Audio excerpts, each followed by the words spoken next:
Hey there friends, in this video I'm going to walk you through what it would look like to start developing your apps using Google's Antigravity.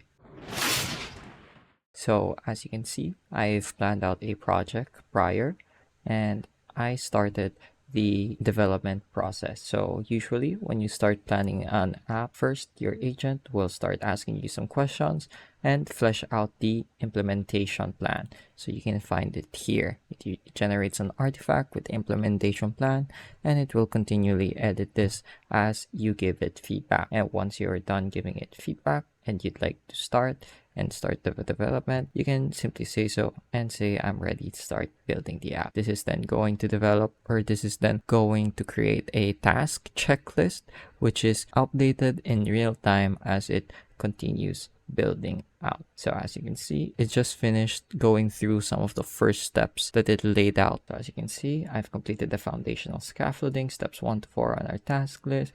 It's installed the framework, built the layout shell, established the offline first database, and hooked up the views. I am now moving on to step 5, implementing the main character hub with our custom finance overlays. As you're developing, if you have the review driven development setting, as you set up your anti-gravity suite, then across each step, usually it's going to show you a prompt and then it's going to show you what the agent wants to do and whether you allow it to run that script. So let's see if I can get it to show you what it looks like.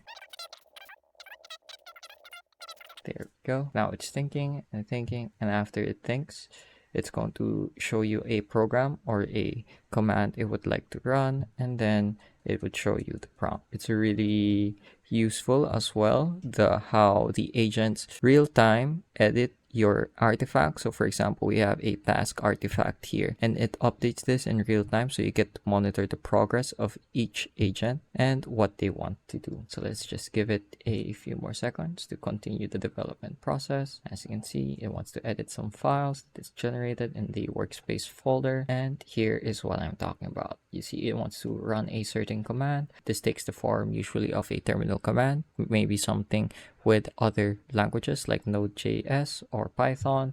In this case, I built it out with Node.js and other features. This Velt via Vite, I'm not sure whether I pronounced it right, but that sort of framework.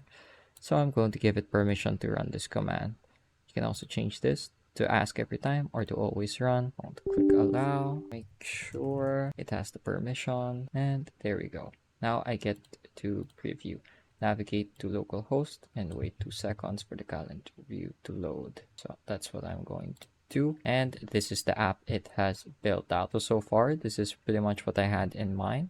It's the calendar view with the finance option and the notes tracking, and in the calendar it also shows you expected income and expected expenses. So this is pretty good for a prototype and a bare bones view. You can see the agent also is taking control every now and then.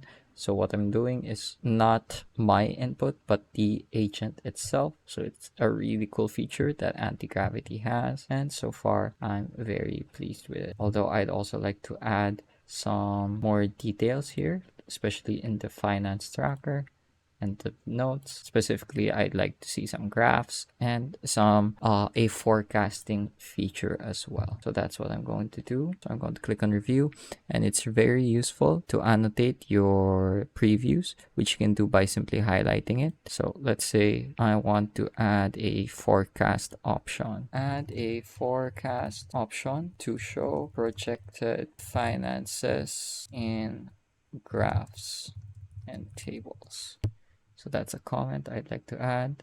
I kind of messed the preview up because I was moving my mouse around. That's why it looks a little jittery while it was recording that preview. But that's how the process works. So now I'm going to allow it to continue. I've completed step 5, created a robust, integrated offline database, styled the calendar grid, and created the finance overlays. And here's a recording. Okay. Continue with steps. As you can see, now we're moving on to step 6. The task has been updated in real time, which is extremely useful. So that's a overview of what the development process looks like using Google's anti-gravity agents. I hope I was able to teach you something new and something useful, and as always, thank you for watching.